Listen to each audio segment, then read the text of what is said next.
Welcome to this channel. इस video में हम फोर्स V2 इनटू डाइपोल इसको हम डिटेल में डिस्कस करने वाले हैं। आप तो पहले से जानते होंगे इन दो चार्ज के बीच में फोर्स का क्या होता है। जब वो डिस्टेंस r पे होगा तब वो फोर्स जो होगा ये Q² r², ये होगा फोर्स का वैल्यू।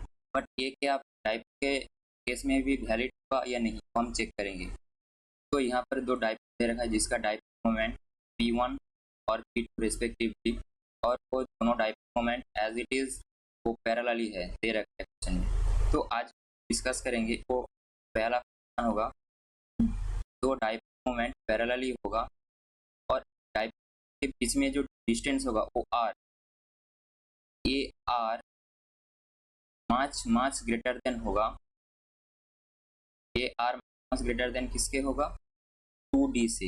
2d यहाँ पर क्या है ना, 2d यहाँ पर इस दोनों डाइप के जो लेंथ है दैट इज डिस्टेंस, दोनों डाइप मोमेंट का जो डिस्टेंस है वो है 2d। तो पहले P1 और P2 के बीच में फोर्स क्या होगा वो हम निकालेंगे। तो हम पहले से जानते हैं कि बाय कूलम्ब्स लॉ एक बंदा P1 दूसरे बंदा P2 के ऊपर जो भी फोर्स लगाएगा, दूसरे बंदा पहले बंदा P1 के ऊपर सेम फोर्स लगाएगा। तो ये तो हम जानते हैं कूलम्ब्स लॉ से।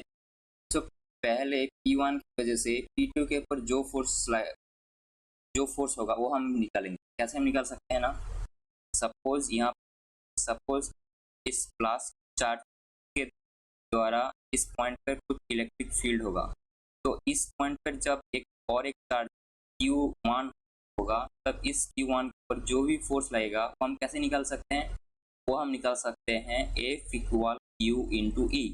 सिर्फ उस पॉइंट पर जो चार्ज है और इलेक्ट्रिक फील्ड का मैग्नीट्यूड से मल्टीप्लाई करने के बाद तो उसके ऊपर फोर्स का वैल्यू हम मिल जाएगा।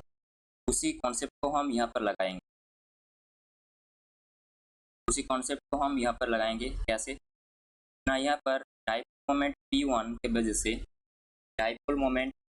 के वजह से इसके सेंटर पर r पर जो इलेक्ट्रिक फील्ड होगा वो हम बाय द इक्वेशन हम कैसे लिख सकते हैं?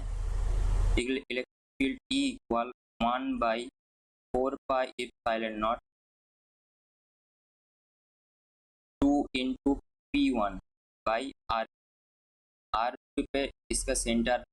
तो इस P2 डाइपोल के सेंटर पर जो इलेक्ट्रिक फील्ड होगा ड्यू टू द P1 वो इसका वैल्यू होगा E। अब इसके सेंटर से r पर जब हम डिस्प्लेसमेंट करेंगे सो इसके सेंटर से r पर dr पर लेफ्ट और राइट पर इलेक्ट्रिक फील्ड कैसे चेंज होगा, dr दूरी पर इलेक्ट्रिक फील्ड कैसे चेंज होगा वो हम कैसे निकाल सकते हैं? इसको डेरिवेशन करके, राइट। तो डेरिवेशन कर देते हैं। dE equal 1/4πε0 2P1 divided by r to the power 3। So यहाँ पर r टू द पावर 4 हो जाएगा, यहाँ पर -3 आ जाएगा।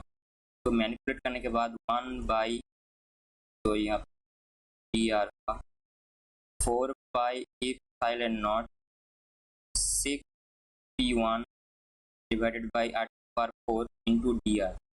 सो इस सेंटर से r dr length that is distance change करने पर इलेक्ट्रिक फील्ड का क्या होगा, इसका वैल्यू यहाँ पर आ गया। Electric field DE equal -1/4πε0 6P1 by r to the power 4 into dr। अब ये P डाइपोल होता क्या है? डाइपोल होता है, सपोज एक डाइपोल मोमेंट इसका मैग्नीट्यूड है P। सो इस डाइपोल का जो डायरेक्शन है वो राइट साइड की तरफ। तो डाइपोल होता है कॉम्बिनेशन ऑफ -q चार्ज और +q चार्ज। तो इस डाइपोल के लेफ्ट साइड पर -q चार्ज होगा और राइट साइड पर +q चार्ज होगा। एज इट इज इसके लेफ्ट साइड पर -q चार्ज और राइट साइड पर +q चार्ज होगा। That is the dipole. So P2 के ऊपर जो फोर्स लगेगा वो तो माइनस क्यू चार्ज और प्लस चार्ज के ऊपर जो फोर्स लगेगा उसको हम कंबाइन कर देंगे तो वो निकल के आ जाएगा। P2 के ऊपर जो फोर्स लगेगा P1, तो P1 डाइपोल वजह से माइनस क्यू चार्ज पर जो फोर्स रहेगा वो हम निकालेंगे। कैसे हम निकालेंगे? सपोज P1 की वजह से माइनस क्यू के ऊपर जो फोर्स लगेगा वो है E1, उसका मैग्नीट्यूड है E1। हम साफ साफ देख पा रहे हैं कि और डाइपोल P1 के वजह से P2 के सेंटर पर इलेक्ट्रिक फील्ड होगा उसका जो डायरेक्शन होगा वो राइट साइड की तरफ होगा, उसका डायरेक्शन राइट साइड की तरफ होगा। ये रहा E का डायरेक्शन। तो यहाँ पर हम साफ देख पा रहे हैं कि E1 ग्रेटर देन होगा E से, क्योंकि डाइपोल P से माइनस चार्ज का जो दूरी है ना वो कम है। सो E1 must be greater than E। तो अब E1 कब E से इक्वल होगा? तो इक्वल होने के लिए इसके ठीक राइट साइड कुछ हमको ऐड करना होगा। क्या ऐड करना होगा? ना यहाँ पर और एक ड्राइंग करते हैं।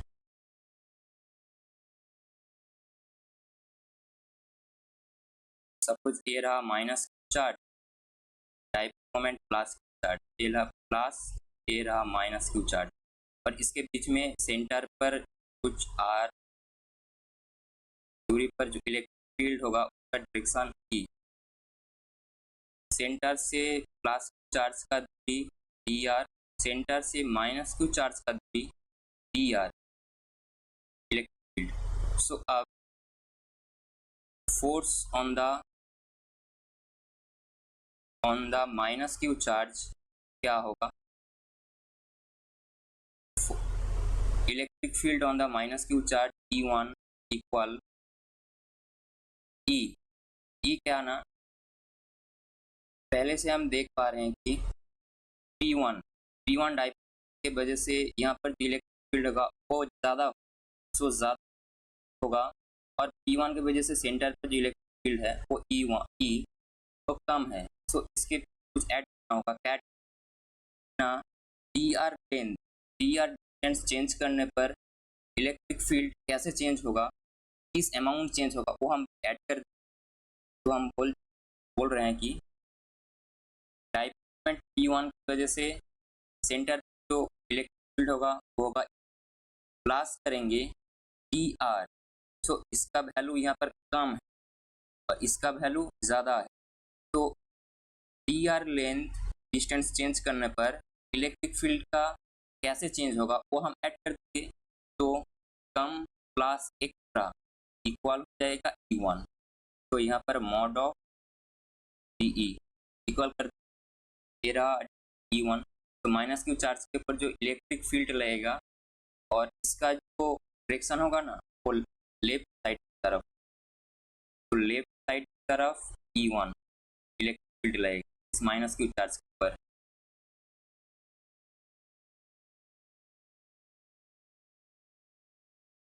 माइनस क्यू चार्ज के ऊपर जो डायरेक्शन होगा वो लेफ्ट साइड की तरफ,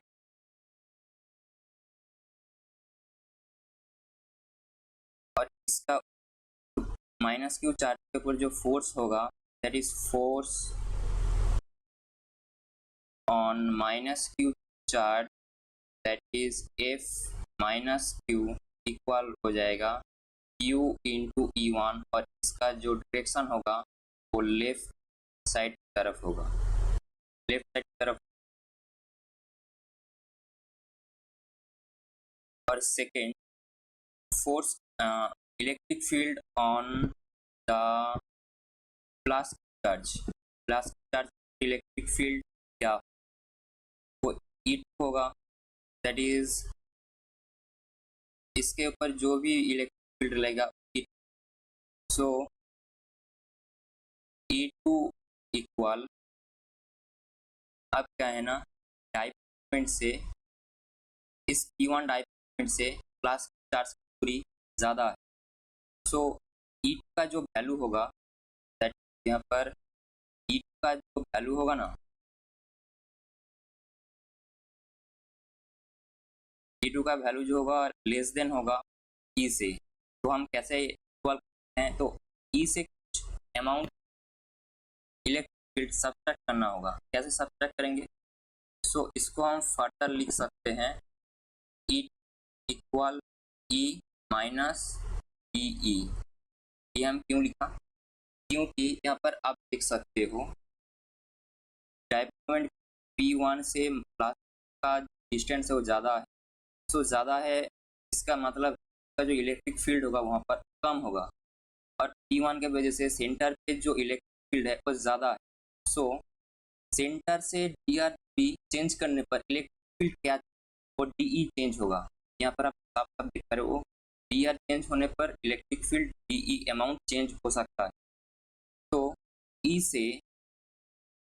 से हम डी इलेक्ट्रिक फील्ड है वो हम सब्ट्रैक्ट कर देंगे, तो ज़्यादा से हम जब सब्ट्रैक्ट कर देंगे वो कम हो जाएगा, ई के बराबर हो जाएगा, और इसका जो डायरेक्शन होगा ना वो राइट साइड की तरफ होगा, क्योंकि प्लस चार्ज पर जो वो इलेक्ट्रिक फील्ड होता है वो राइट साइड की तरफ होता है, और फोर्स ऑन प्लस चार्ज होगा that is a plus charge that equal q into E, और इसका डायरेक्शन राइट साइड की तरफ होगा।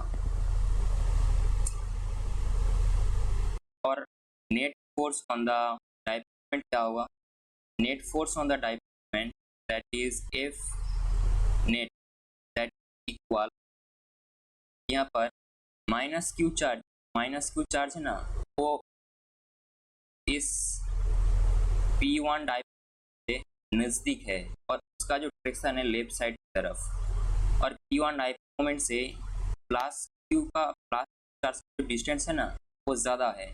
सो यहाँ पर हमने पहले लिखेंगे कि force on the minus charge that is Q into E1, minus कर देंगे क्यू माइनस किया हमने, यहाँ पर माइनस क्यू चार्ज के ऊपर जो फोर्स है वो लेफ्ट साइड की तरफ है, और प्लस चार्ज के ऊपर जो फोर्स है वो राइट साइड की तरफ है, तो सब करना होगा हमको, माइनस कर देंगे क्यू इंटू ई।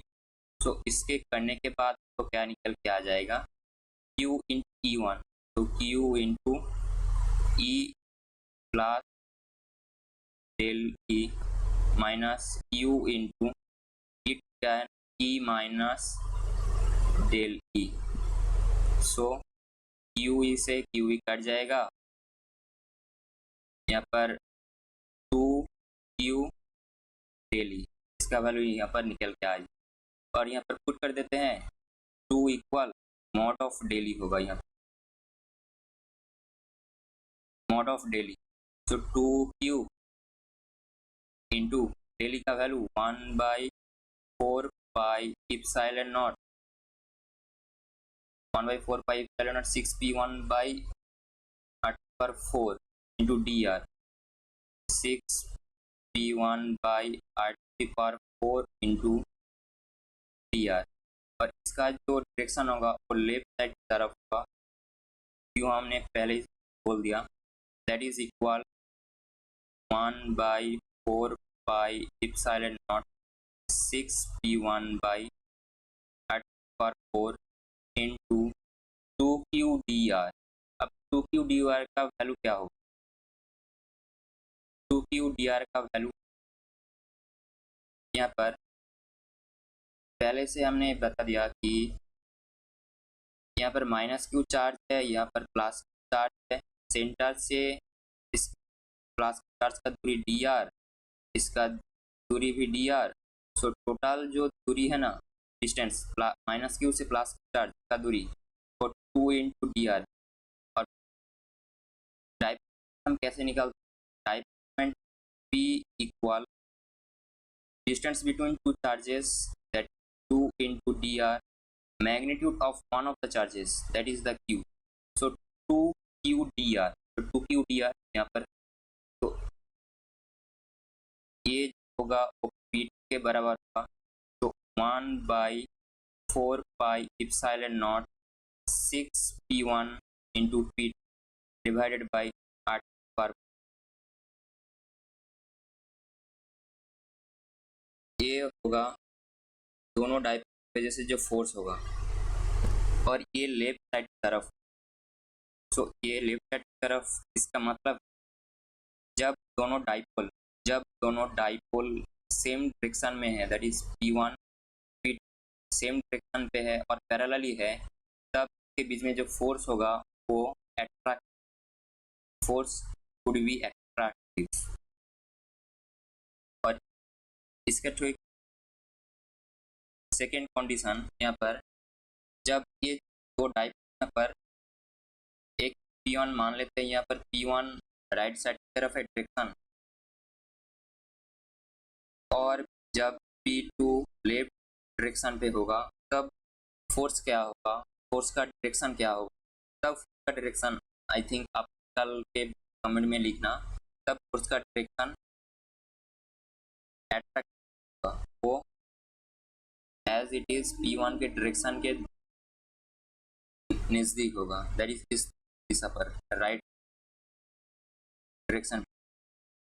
और जब P1 सपोज यहाँ पर है P1, यहाँ पर है P2, इसका डायरेक्शन, तब क्या होगा आप कमेंट में लिखना, और तो मैं सॉल्व करके आपके सामने पेश करूँगा। जब के लिए आपके समझ में आया तो कमेंट करना और सब्सक्राइब और लाइक करना, और आप दोस्तों के साथ शेयर। इसके बारे में एक और क्वेश्चन आया था, आई थिंक 2020 में जेईई मेंस में आया था, तो इस बुक में प्रभावित होकर लिया गया है, ऋषि पांडे से प्रभावित होकर लिया गया है, पता नहीं, तो इसके समझ में आया तो कमेंट करना। सबके लिए बाय।